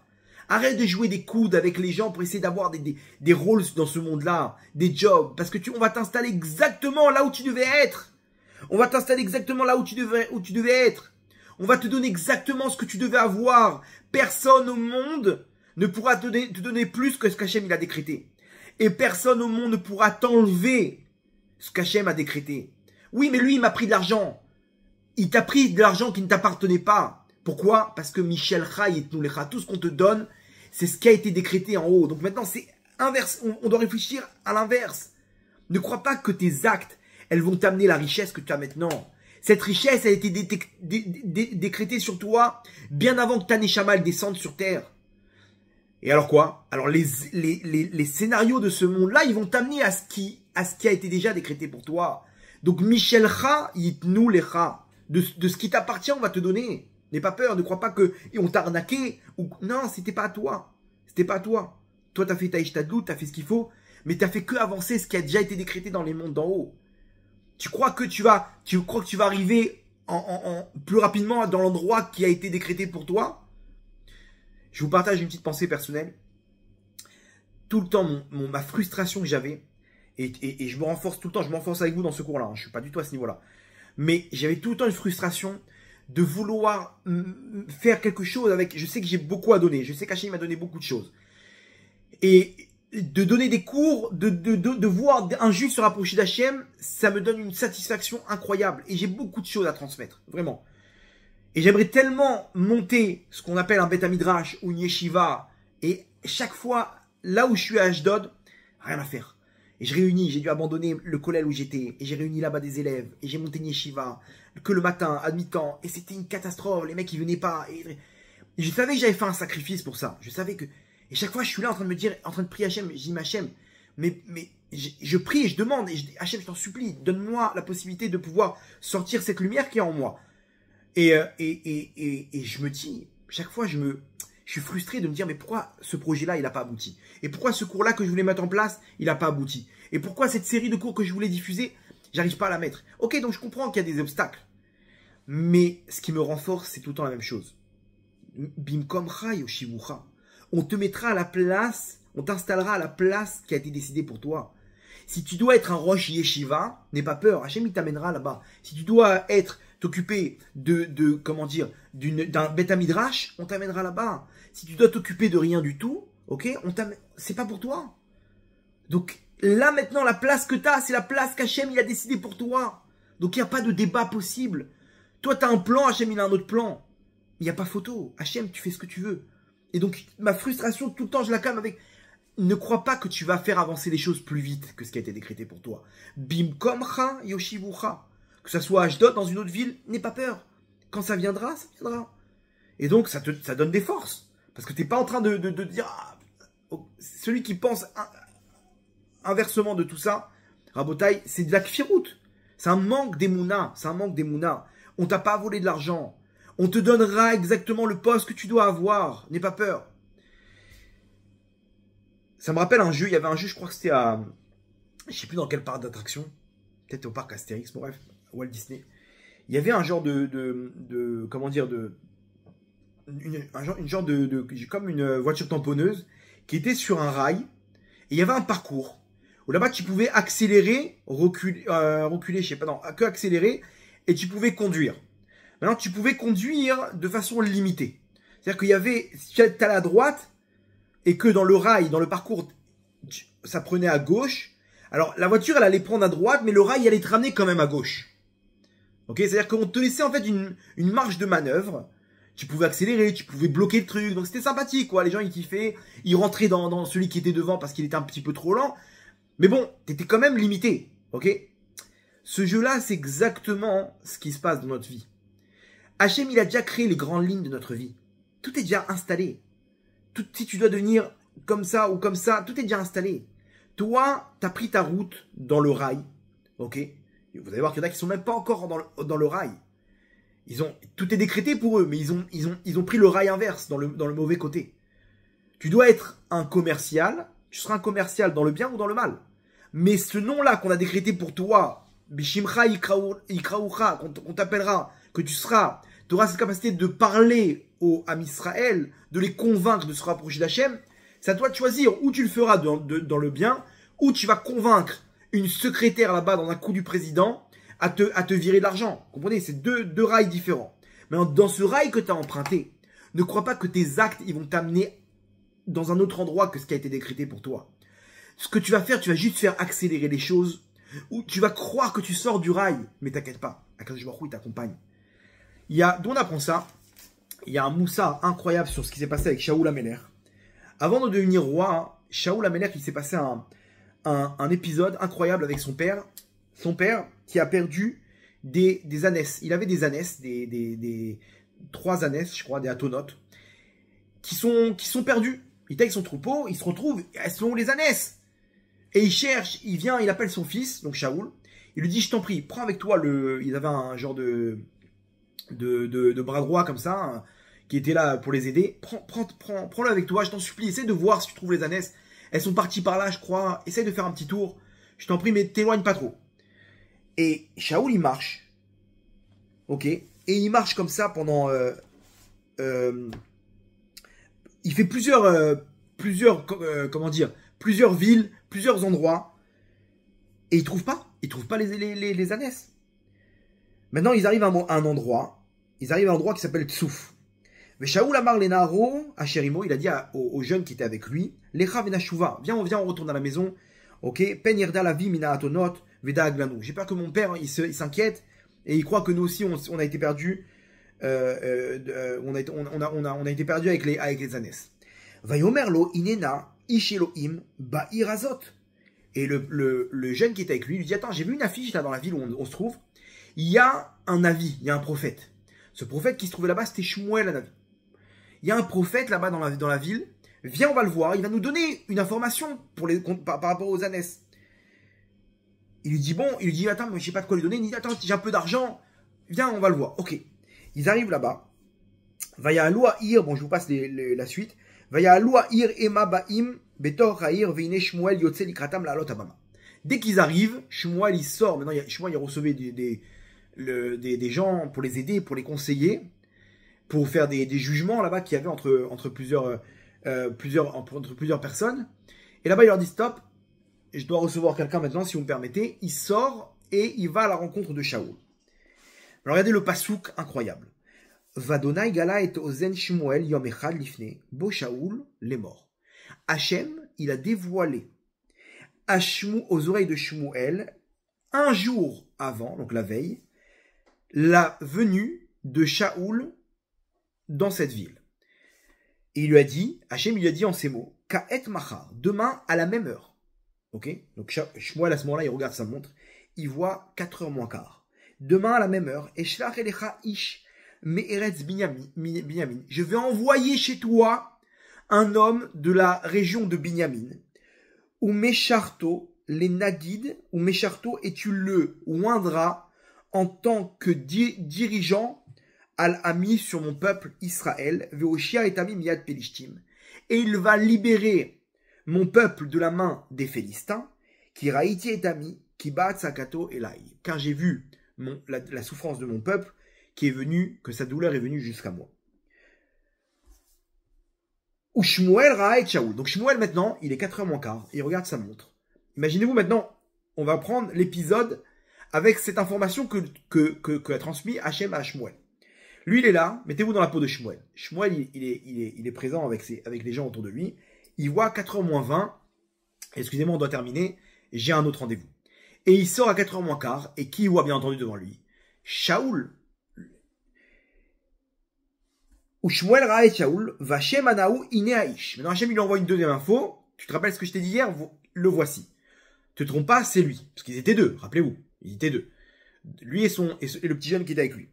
C'est lui, prends-le. Vaïga Shaoul et Shmuel Betor Hasha'ar. Vayomer Agina Agida. Maintenant, il vient le voir. Bon, bref, je vous passe les détails. Mais il dit, moi, est-ce qu'on pourrait vous poser une question, Vodarav? On a perdu des ânesses. Il lui dit, t'inquiète pas, tes ânesses, elles ont été retrouvées par ton père. tu peux rentrer tranquillement. Et là-bas, il le prend et il lui annonce qu'il va être roi d'Israël. Et voilà l'histoire. L'histoire à Botaï, elle est que, maintenant, il y a deux angles de vue. Shaoul, il vient, et on le nomme comme roi d'Israël. Il dit, maintenant, mais comment ça m'est tombé dessus, maintenant? Comment ça m'est tombé dessus, cette histoire? Je suis devenu le roi d'Israël. Maintenant, imaginez-vous du côté de Shmuel. Ce rôle, il a déjà été transmis par Hachem, il a déjà été décrété sur Shaoul.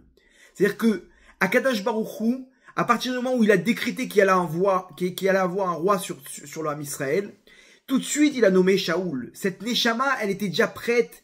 Cette Neshama, elle devait devenir roi d'Israël, cette Neshama de Shaoul Améler. Bien, donc Hachem, qu'est-ce qu'il a fait?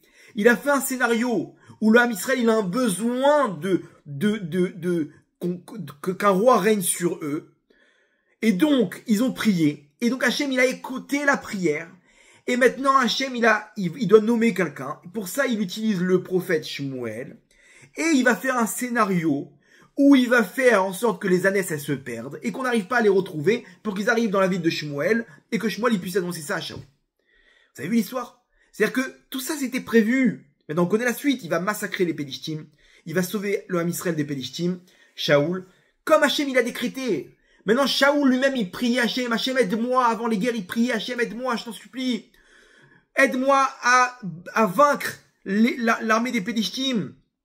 Shaoul, il sait pas que Hachem, il a déjà décrété qu'il réussisse.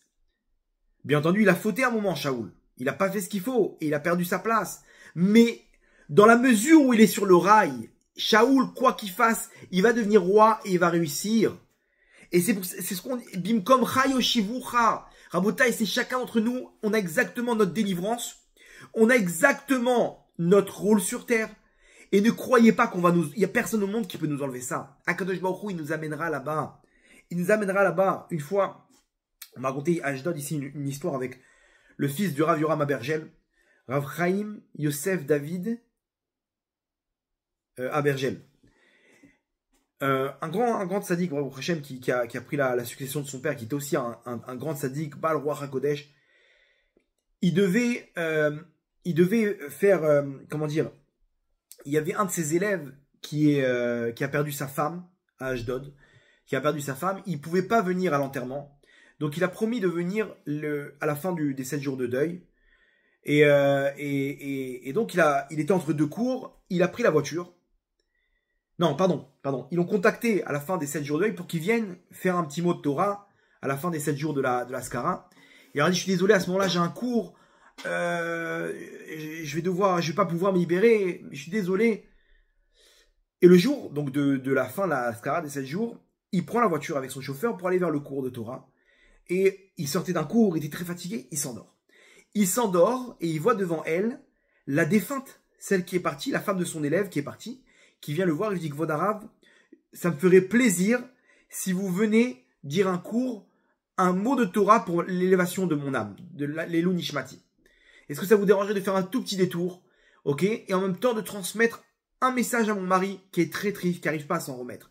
Vous lui dites juste que la Géoula, cette histoire elle a 5-6 mois, la Géoula est très proche et je vais bientôt revenir, Bezrat Hashem, et comme signe que ce rêve est un vrai rêve, je vous envoie 200 shekels à transmettre à mon mari.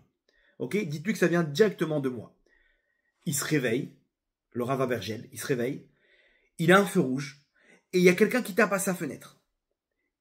Il ouvre la fenêtre, et il voit quelqu'un qui était au feu rouge avec lui, qui a reconnu le Rav. Il dit, Rabbeinu, j'en supplie, une petite bracha pour mon fils, il est pas bien en ce moment, etc., une petite bracha, et il lui sort 200 shekels. Il dit, voilà, cadeau de ma part. Cadeau de ma part pour la bracha. Imaginez-vous, il se réveille, il prend les 200 shekels, et il dit à son chauffeur, demi-tour, on va à Ashdod. Il arrive là-bas, il raconte son histoire, ils sont tous en pleurs, et il sort les 200 shekels, ok, il dit à son chauffeur, t'es témoin, 200 shekels au feu rouge, ça vient directement de ta femme, donc c'est la preuve que la Géoula, elle est proche, et que bien entendu, elle va bientôt revenir. Rabotai, imaginez-vous, à partir du moment où elle a donné ce signe-là, Hachem, il a déclenché de mettre dans la tête d'un mec qui arrive au même feu rouge. Il est sorti à ce moment-là, peut-être que sa femme, elle a envoyé chercher à acheter un truc. Il se retrouve là-bas et il lui met dans la tête Hachem de donner 200 shekels. Tout est relié dans les mondes d'en haut, Rabotai. Ne croyez pas que vous allez perdre quelque chose. On va t'amener exactement là où tu dois être. Et là, en ce moment, on est dans la Géoula du Ham Israël. Ne croyez pas que Bachar el-Assad, il va faire quelque chose. Quand Hachem, il dit que le Ham Israël, il va être délivré, et qu'il aura sa délivrance, alors tu peux venir avec tous les bombes nucléaires de la tête, personne ne pourra toucher à un cheveu du Ham Israël. Vous comprenez, quand Hachem, il décrète la Géoula Berachamim, c'est terminé. Hachem, il a vu le nom de Israël pour Yaakov. Il lui dit, Beshimcha ikraulecha, continue dans tes actes, parce que tu arrives à ce qui est prévu pour toi. Il n'y a pas d'erreur, Abota, il n'y a pas d'erreur. Yesh likol. T'as tout ce qu'il faut pour toi, n'aie pas peur. C'est pas pour rien que t'as rencontré telle femme, c'est pas pour rien que t'as tel enfant, c'est pas pour rien que maintenant t'es dans tel job, dans tel endroit, dans telle maison, dans tel appartement, dans telle voiture, telle rue, tel voisin. Tout est mis en place depuis le début pour t'amener là où tu dois voir. Alors attention, d'un autre côté, il faut pas se tromper de rail. Parce qu'il y a une chose que Yaakov il a peur à Botaï. Une chose. Il y a marqué dans la paracha de cette semaine, Vaïra Yaakov meod. Et il tremble de peur, Yaakov, Vaïetzerlo. Et il souffre, il tremble de peur, Yaakov. De quoi t'as peur, Gvodarav, Yaakov? Yaakov Avinu, de quoi t'as peur? Rachid nous dit, attends, c'est bizarre. Il a reçu les brachot. Ushmarani baderech hazo, Hachem, protège-moi. Hachem, il a dit, t'inquiète pas, je te protège, il va rien t'arriver. Tu vas arriver à devenir Israël. Ok, donc quoi t'as peur maintenant, Yaakov? Esav ne pourra pas te toucher si Hachem, il te protège. Donc pourquoi t'as peur? Tu manques d'Emouna? Non, pas du tout. Rachid nous explique, Shema Yigrom Achet. J'ai juste peur que la faute, elle a changé complètement ce qui a été prévu pour moi. Parce qu'il y a une place pour le libre arbitre. Hachem, il a mis devant toi deux choses. Le Tov et le Ra, la mort et la vie. À toi de choisir. Quand tout ce qui a été décrété pour toi, tu vas l'avoir. Mais dans le bien ou dans le mal, c'est entre tes mains. À toi de te battre. Monte sur le rail. Quand t'es monté sur le rail, t'as rien à craindre. Hachem, il est avec toi, il t'accompagne. Mais il y a des gens, ils sont même pas encore montés dans le train. Ils sont même pas dans le rail. Alors, t'inquiète pas, si tu vas trop à droite, le rail, il va te remettre. Tu vas pas te tromper. Même si tu peux ralentir. N'aie pas peur. Il y a on va te faire avancer. Mais t'es dans le rail déjà. Il y a des gens comme Esav, ils ont envie. Ils sont là, Gvodara, on a envie. Mais mon tzaddik, t'es même pas encore dans le rail. T'es même pas encore dans le rail. Oui, mais c'est dur pour moi. Il faut que vous compreniez que Gvodara, moi j'ai ma petite vie. N'aie pas peur. Tu auras tout ce qu'il faut. Tu vas rien perdre en faisant tchouva. Tu vas rien perdre en donnant la tzedaka, en servant Hachem. Au contraire. C'est ça ce qu'il avait peur, Yaakov. Yaakov, il a juste peur d'une chose. De pas perdre tout, de pas descendre du rail. C'est tout ce que j'ai peur. Peut-être que j'ai fauté là-bas. Peut-être que ce qui a été prévu pour moi, j'aurai pas ce qu'il faut. Bon, attention, au niveau de Yaakov, la faute, elle l'éjecte du rail, contrairement à nous. Hachem, il nous permet de bifurquer un petit peu. C'est pas grave. On peut pas descendre du rail parce qu'il sait qu'on est faible, qu'on est une génération où on n'a pas ce qu'il faut. À l'époque, ils avaient des prophètes, ils avaient le roi HaKodesh. Donc nous, on fait notre maximum. C'est bien, continue à avancer, n'aie pas peur. Que je vois où il t'aime, il te protège. Et il attend ta tchouva, il attend que tu te relèves. Tu peux à n'importe quel moment faire tchouva et te remettre dans le rail. Mais ne reste pas qu'avec des pensées. Ne reste pas comme Esav avec des pensées d'un côté et des actes de l'autre. De vivre entre deux chaises, entre deux mondes. De venir faire ton Shabbat, tes mitzvot, et de te retrouver à la plage en train de mater des femmes là-bas, en train avec ton téléphone, du matin au soir, regarder ce que tu veux. Comprends qu'il y a un problème là. Tu peux pas vivre entre deux mondes. Non, mais je veux que Vodara. Mais d'accord, mais monte sur le rail. Commence au moins, mets un petit filtre sur ton téléphone. Essaye de ralentir les avérotes, ça dit. Essaye de prendre sur toi quelque chose au moins. Pourquoi? Mais attention. Il faut quand même prendre en compte que, à la fin des comptes, Bimkom Chai Oshivur, même si tu choisis le mal, tu reviendras pour faire ce qui a été décrété pour toi. Cette lumière, il n'y a que toi qui peux la descendre sur terre. Si tu le fais pas, tu reviendras le faire. Donc, tu auras mis dans le mal tout ce qui était prévu dans le bien. Mais pire que ça, c'est que tu vas revenir sur terre. Dina, elle était le Gilgul de Amtalia Bat Karnevo. Amtalia Bat Karnevo, c'était la mère de Avram. Elle voulait absolument que son fils, il soit enraciné dans les forces du mal. Enraciné dans les forces du mal. Son mari, il faisait plein de sorcellerie, d'idolâtrie. Et elle savait que lorsqu'on met au monde en tant que nida, ok, avec les menstruations de la femme, pendant cette période-là, alors il y a une force spirituelle négative très importante qui descend sur la neshama de l'enfant. Donc elle a fait en sorte d'amener cet enfant pendant qu'elle était nida. De là, elle est revenue pour réparer. Elle a fait tchouva à la fin, comme son mari. Terach, il a fait tchouva. Sa femme aussi, elle a fait tchouva. Mais maintenant, Hachem lui dit, ma fille, regarde, dans les mondes d'en haut, spirituellement parlant, t'as pas beaucoup de lumière. Donc reviens et tu vas réparer. Tu vas réparer cette histoire de Nida que t'as donné à Abraham, cette impureté que t'as donnée à Abraham. Tu vas réparer par un événement tragique qui va être un viol, qui va être un truc qui va être pas trop sympathique, que tu devras prendre avec amour, parce que c'est ça qui va réparer ta neshama. Et donc, Amtalia Bat Karnevo, à cause de cette avéra de Nida, elle revient en Dina. Dina, c'est les mêmes lettres que Nida. Et Yaakov, il comprend très bien. Qu'elle a un lien avec Nida. Il y a quelque chose dans sa neshama. Et elle devait être avec Esav. C'est sûr qu'Esav, il aurait pas traité comme une princesse.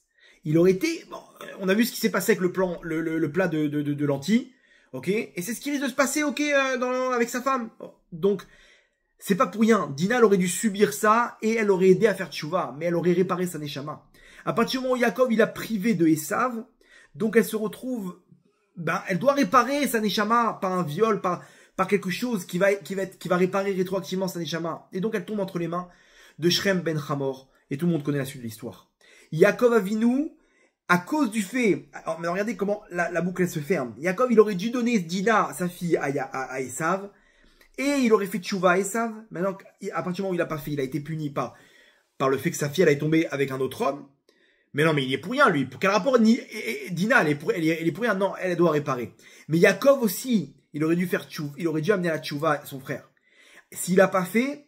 Il va revenir plus tard en tant que Yaakov, en tant que Rabbi Yehuda Nassi, et il va faire tchouva à Antoninus Aracha, Antoninus qui était le gouverneur romain de l'époque, qui était le Gilgoul de Esav. Esav, c'est Édom, c'est l'empire romain. Il va revenir Esav en tant que Antonin, je sais pas comment il s'appelait, Antoninus peut-être. Et Yaakov, il va revenir en tant que Rabbi Yehuda Nassi. Les deux, ils vont se rencontrer et il va se convertir, Antoninus. Grâce à Yaakov. Donc on va fermer la boucle. Tu comprends? Ce que tu fais pas dans ce monde-là, à la fin tu vas le faire. Donc venez, Rabotai, on utilise toute la Emouna. De comprendre que tout est dans la tête. Tout est dans la tête.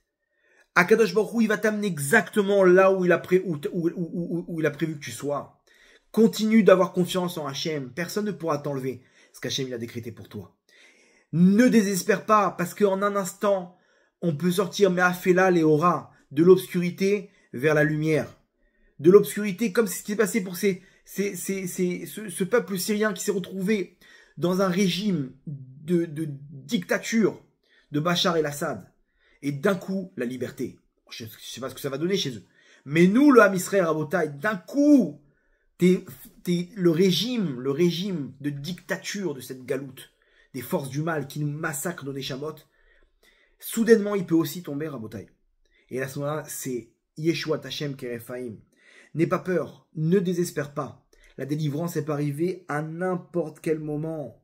À n'importe quel moment, la délivrance du Ham Israël peut arriver.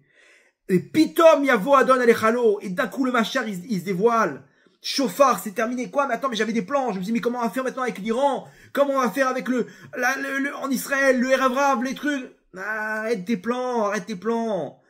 Et fais confiance à Hachem. Quand Hachem il te dit que tu auras ta délivrance, qui va t'amener tout ce que tu as besoin, ne mets pas des bâtons dans les roues. Fais confiance, réjouis-toi.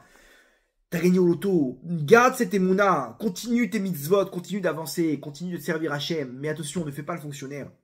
Continue cette aventure, que tout ce qui t'arrive maintenant, c'est la meilleure des choses pour toi. Dans le bien comme dans le mal. Et continue d'avoir confiance qu'à n'importe quel moment, la Géoula, elle peut arriver. Le scénario, il peut arriver à n'importe quel moment. Et le régime de force du mal, il va tomber soudainement. Et au pitom, yavoa dans les chalo. Et d'un coup, le Machar, il va se dévoiler. Avec la délivrance qu'on attend avec impatience, Bezrat Hashem, Berachamim Dolim. On va terminer avec une petite histoire.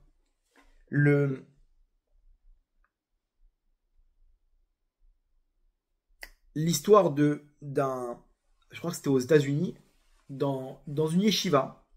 Aux États-Unis, dans une yeshiva, je crois pas loin de New York, à Monsey, je crois, dans la ville de Monsey. Il y avait une yeshiva, et en face de la yeshiva, il y avait une genre d'autoroute avec un grand panneau publicitaire.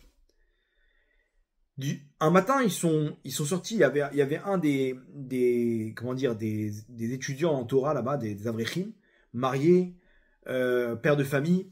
Il sort un matin de la tefila et il voit, alors une publicité. Alors même dans les publicités, ils placent des décolletés, des machins, mais là c'était une publicité de lingerie féminine en plein milieu. C'est-à-dire, tu sors de la yeshiva en plein milieu. Imaginez-vous, les mecs ils prient, ils étudient, ils sortent, mauvaise pensée. Toute la Gdoucha, elle part dans les forces du mal. Il sort de là, il regarde, il dit, ouais, Ribono Shel Olam, c'est quoi cette histoire? Il rentre, il annonce, faites attention, Rabotai, il y a un gros Mirchol, il y a une grosse embûche en sortant, baissez la tête. Bon, et eux, ils sortent, ils essaient de pas regarder, mais des fois, t'oublies, le mec, il sort fumer une clope, oh mince, il se fait surprendre. Bon, il faut faire un truc. C'est pas possible. Il appelle la mairie, il donne le numéro de l'entreprise qui gère les publicités. Il dit, écoutez, s'il vous plaît, il y a une yeshiva devant, respectez un petit peu. Écoutez, respectez. On vous demande pas de regarder, hein.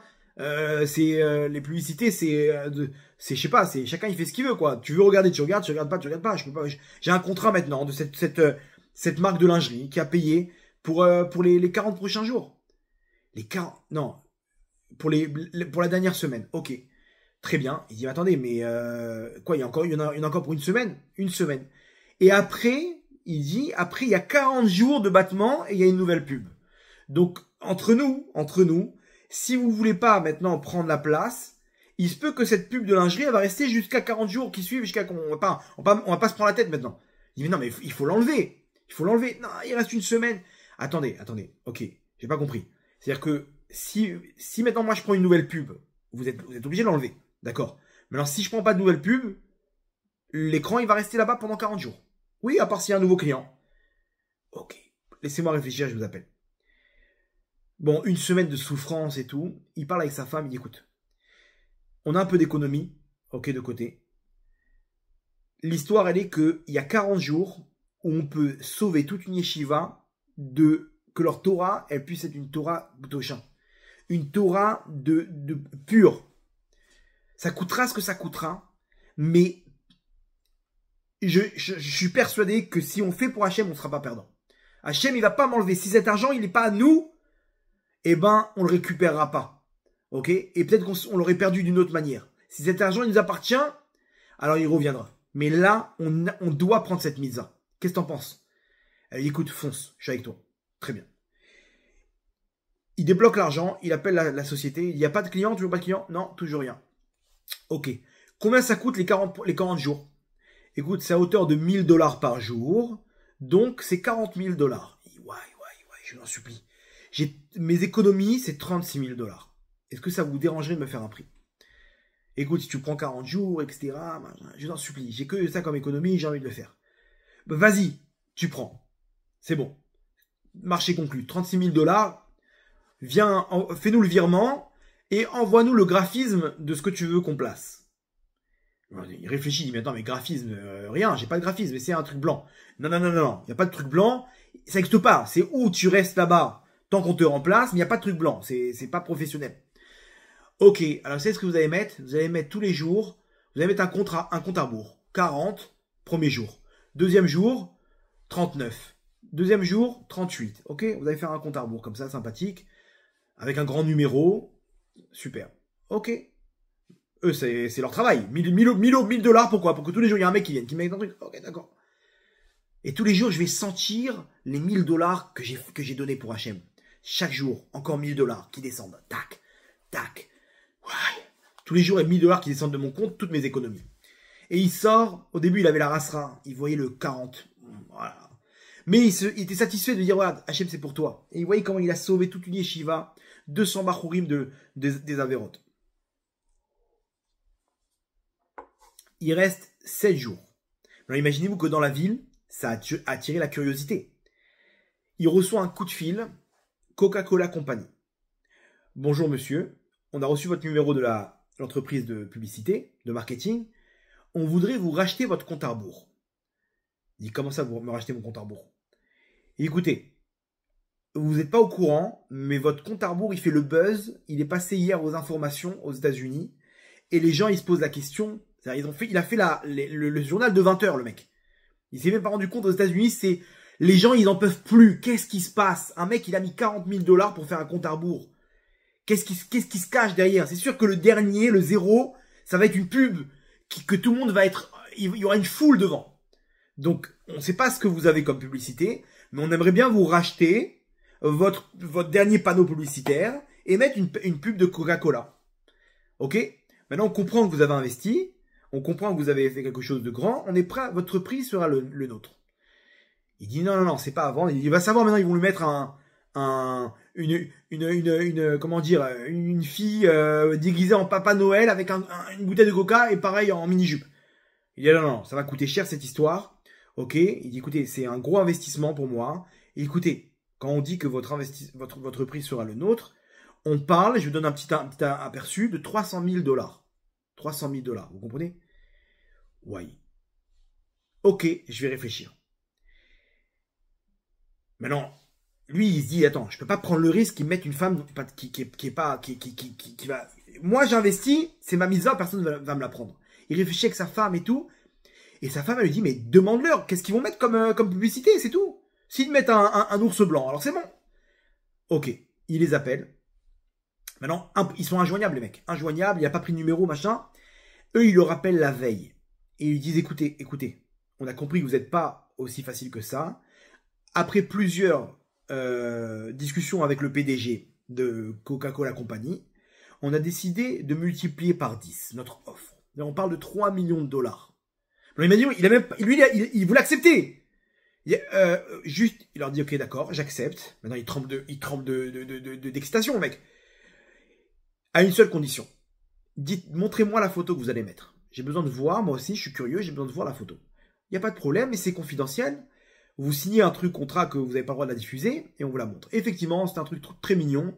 Il leur vend, et là, l'Amérique entière, ils étaient derrière pour voir le succès de cette campagne marketing de Coca-Cola Company, et tout le monde était content. Et lui repart avec un billet de 3 millions $. Rabotaille, 3 millions $. Pourquoi? Parce qu'il a compris une chose. Il a compris que personne ne pourra m'enlever ce qu'Hachem il a décrété pour moi. Mais au contraire, il a eu confiance en Hachem. Hachem, moi je suis là dans ce monde pour réaliser les mitzvot. J'ai de l'argent de côté, ça coûte 40 000 $, je vais les mettre. Parce que je dois sauver tes enfants, je dois sauver mes yeux, je dois sauver ma neshama. Donc ça coûtera ce que ça coûtera, mais personne ne m'enlèvera ce qui m'appartient. Et j'investis pour toi Hachem. Donc il a débloqué une lumière énorme. Vous savez pourquoi? Parce qu'il a fait le buzz en bas et il a fait le buzz en haut, dans les mondes d'en haut. Il a fait le buzz dans les mondes d'en haut parce que quelqu'un qui a confiance en Hachem, Akadosh Baruch Hu, il descend sa shrina sur lui. La shrina, elle accompagne. Chesed Yesovevenu. Hachem, il dit, moi, je vais être avec toi. Si tu me fais confiance, alors toi et moi, on pourra avancer main dans la main. Main dans la main. Et donc, tu fais le buzz dans les mondes d'en haut. Les anges, ils disent, c'est qui cet enfant, de ce juif qui fait craquer Akadosh Baruch Hu avec ses mitzvot? Il a peur de personne. Il est là, il avance. C'est lui. Et il est là, il reçoit toute la lumière dans ses neshama. Et un petit bakchiche de 3 millions $. Ça c'est rien. Mais il a la shrina avec lui, il aura la bracha, cet homme-là. Sa Torah ne sera plus la même. Sa Emouna ne sera plus la même, il sera accompagné par Hachem. C'est ça ce qu'il a fait Yaakov. Yaakov, il était accompagné par la shrina. Il est parti avec la shrina. Le Harizal nous dit que Rachel Imenu, dès qu'elle est rentrée dans la paracha, on voit, dès qu'elle est rentrée en Israël, elle nous quitte. Vous savez pourquoi? Parce que Rachel Imenu, c'est par sa gdusha et sa tsniout et sa emuna et ses tfilot, elle arrive au niveau d'union avec la shrina. Et donc elle était la représentation matérielle de la shrina sur terre, de la représentation divine. Et quand Yaakov il se marie avec elle, il se marie avec la shrina parce que la shrina en dehors d'Israël, elle ne peut pas, sa présence est très minime. Donc Yaakov quand il sort d'Eretz Israël, il a la Emouna, il a peur de personne. Il a dans sa tête, il protège sa tête, il a le chesed qui l'enveloppe. Il est avec Hachem, il a la Shrina.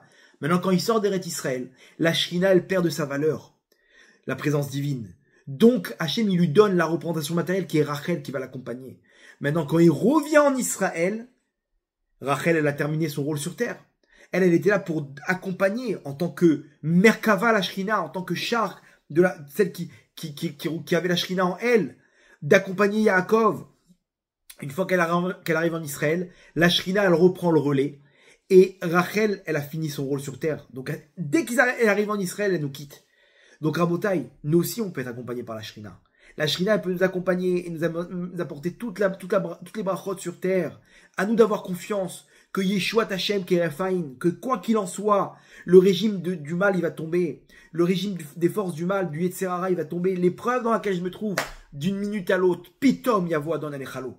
Et à ce moment-là, c'est la délivrance du Ham Israël. La délivrance qu'on attend avec impatience sur le plan individuel, sur le plan collectif, qu'on attend, Bezat Hashem, et qu'Akadosh Baruch Hu va décréter sur nous la délivrance Berachamim Gdolim, Baruch Adonai Leolam, Amen, Amen.